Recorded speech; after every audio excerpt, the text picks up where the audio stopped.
Welcome to Classic Renditions. I'm Michael Ammar.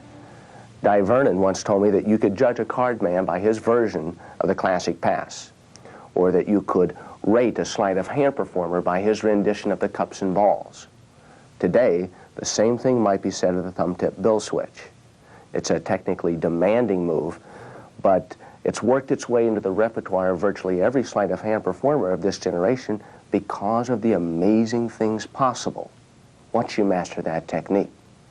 Let's watch this performance I gave on the Will Shriner show demonstrating one of those effects.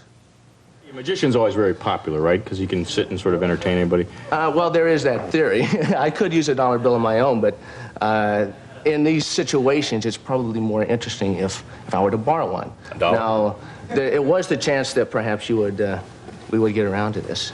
You know, when I started Magic in West Virginia, I used to read the backs So am I going to get this back? Yes. As a matter of fact, I give you my word, I'll give it back to you. Well, I'd take a receipt instead. Instead of my word? No, heck with the receipt. The first trick I ever learned, I read on the back of a box of Cheerios. Now, I'll keep it right here. All I have to do is fold it 4 times. When you unfold it, instead of being heads up, it's upside down. Okay? Now, that's generally the reaction that I always got. And I thought, hey, maybe these guys eat Cheerios. And it's just, it's very simple. It's a forward instead of a backwards. So now I have changed it. I've updated it. I'll do the exact same method, and I'll keep this right at the tips of my fingers. Okay. It'll never go out of your sight. And I'll do the same method. I'll fold it 4 times.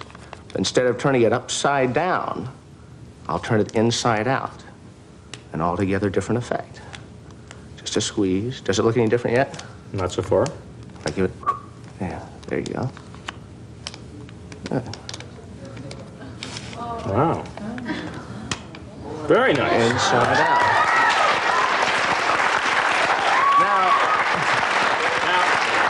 Now I'm going to get in big trouble spending that. There is a chance this might be a federal offense. Now, here's what these people think at home. They think sometimes maybe it's a Xerox. Right. It's important that you feel it and tell it's a real or it's not cut and taped. It's a single sheet of paper. Yeah. So it makes quite a conversation piece. So if you were to, for waitresses and things like that. Yeah, here's your tip, honey. There you go. Figure it out. Figure it out. Okay. I could leave it as it is, or I can change it back. Yeah, whichever, it doesn't matter. We'll change it back. Change it back? Change it. Just to see if... Change it into 100. If you could change it into 100, that... Would I be working here? Or 1,000 or... Okay, it never leaves your sight. Just the same... It's a poor rule that doesn't go both ways. Just a squeeze. You turn an inside-out bill inside out, it goes back the way it was. Just like...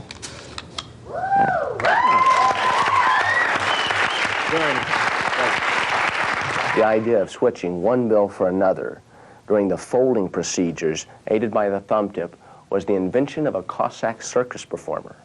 I learned the folding sequence that I use from Mike Kozlowski's $100 bill manuscript published during the mid-'70s.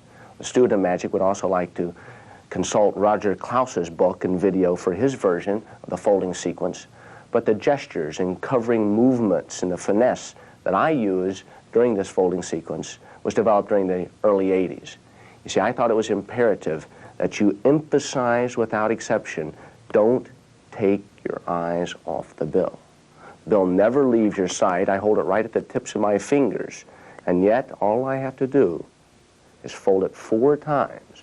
Now, don't take your eyes off the bill, but if I squeeze just like this, when I unfold it, it's changed into a $100 bill. Now, changing a 1 into 100 is a good effect. I can't think of any layman that I know who wouldn't like to perform that himself. But what makes it particularly satisfying to a sleight of hand performer is all the things that take place under that limited cover provided by the folding of a bill into quarters, into eighths, into sixteenths.